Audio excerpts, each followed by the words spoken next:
talk about thoughts of a colored man, and then we'll juxtapose it to, for colored girls. Sure. Ntozake Shange's 1976 groundbreaking classic. What was the impetus for you producing this, Thoughts of a Colored Man? Well, I had, at the time that I saw the play, I went and saw a production of it at the Public Theater, and I thought, this is a great piece, and how has this not been brought back to Broadway? I mean, there's so many plays on Broadway that they're in their third, fourth, fifth, sixth revival that they do seem like some every 2 years. But here's a play that sat silent for 46 years and no one brought it to Broadway. You're talking about for Color Girls, right? The Color Girls, yes. Okay. Oh, okay. Because I was talking about, because we had Luke James on a few weeks ago. Luke James, and he, oh my God, I felt absolutely in love with this man. Like completely in love with his energy, his spirit. He's on The Chi too, Tonya, Chicago. But what he, and he sang for us. He did. Oh, good. Yes, good. He sang and I was like, man, when I feel comfortable being back out in them streets, and I think when does it closes? Hopefully, when does it close? Not anytime soon, but okay, good. Okay, all right. So that's it. So we'll talk about Color Girl, but I want to know the impetus for this, because we're talking about a cast of Black men. It's nine Black men, all different, all with a different story to tell. And these are faces we've seen before, a lot of them, and we don't see enough of emotional range with Black men. And this, from what Luke James was telling me, his character alone has an emotional range. Please tell us. So this project came to me about 3, 4, 5 years ago. And at the time I was crazy busy doing other stuff. And so I couldn't bring the project on. But one of the other lead producers hounded me. And then finally I said, you know what, this project is in the center of my wheelhouse, because there are 3 things that I look at beyond good story: that the piece has high artistic integrity, it has commercial viability, and it is about underrepresented communities. So that's the trifecta right there. And then the hard part was continuing to bring that show all the way from being workshopped to having a production in Syracuse, and then on to Baltimore Center Stage, and then on our way here to New York. And to your point, what really got me excited about this show is because I saw all of my Black family and friends on that stage. I saw my granddaddy, I saw my cousin, I saw my uncle, I saw my best friend who lived down the street from me. It was just so familiar. And so for me, I feel like it was a coming home. Do you know what I mean? And even though we don't talk about all aspects, because we couldn't, of African-American men, we show at least 7 faces of what the thoughts and dreams are of African-American men. And you're right, we don't have a chance to see those stories told.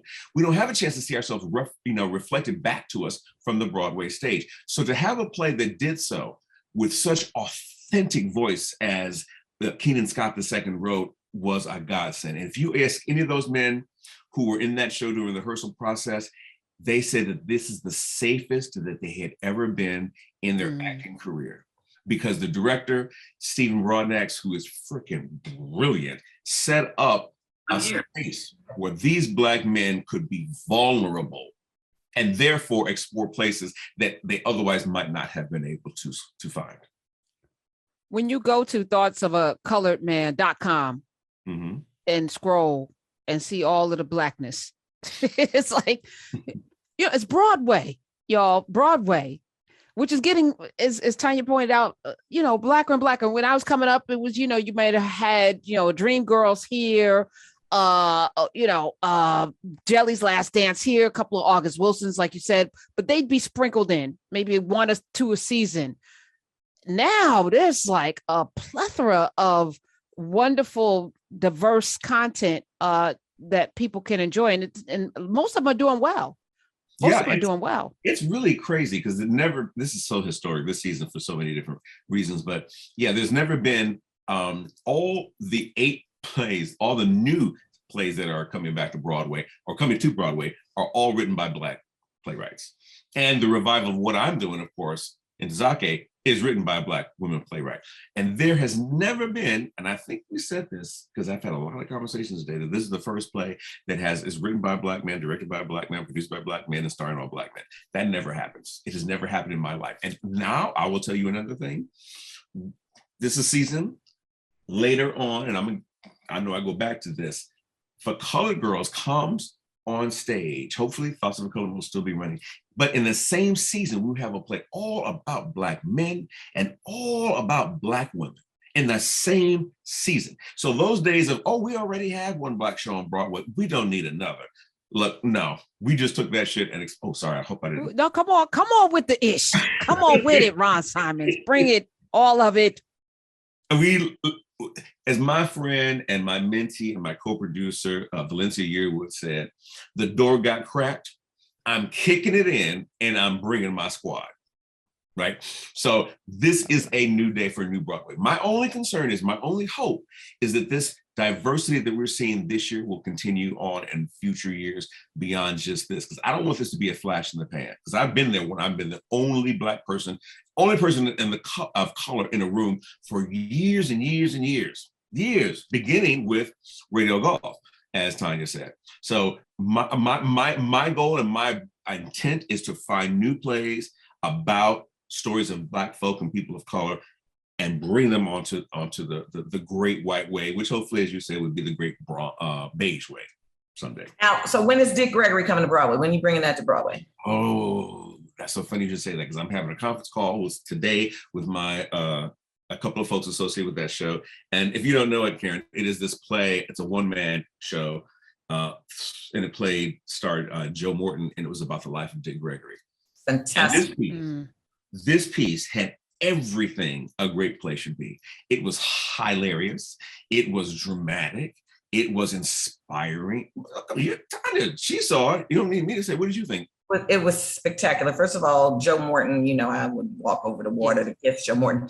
And she said, Ron, that that was the best kiss she ever had. Morton. Ever in my life. I told him I'd pay for it. It was brilliant. Dick Gregory is brilliant.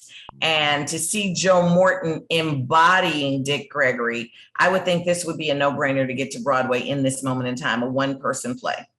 Absolutely, it's the right time. I tried to bring that play to Broadway even before one of the other plays that I just spoke about, but there was some conflict between the rights owner and the playwright, and it would have been on stage. In addition to the other two, it would have been on stage right now, had they been able to come to terms. So I'm having a call. I had a call with the writer a couple of days ago. Tonight, I'm going to talk to a few more people, and I'm going to see if that can be the next thing that I bring to Broadway. Because as Tonya said, people don't know about finances. It's hard. It's hard to do a Broadway show anyway, because it's so expensive to put them on. Here's a show that literally is two people. We had no set. We had a chair and something to hang your coat on. You can't find a cheaper show to do than that. Come on. That still costs a minimum of $4 million, right? Up to 3.2, 3 million. Yep. I'm writing down these numbers. We're talking about Ron Simons, lead producer of Thoughts of a Colored Man on Broadway and a host of other things. We got For Colored Girls coming as well.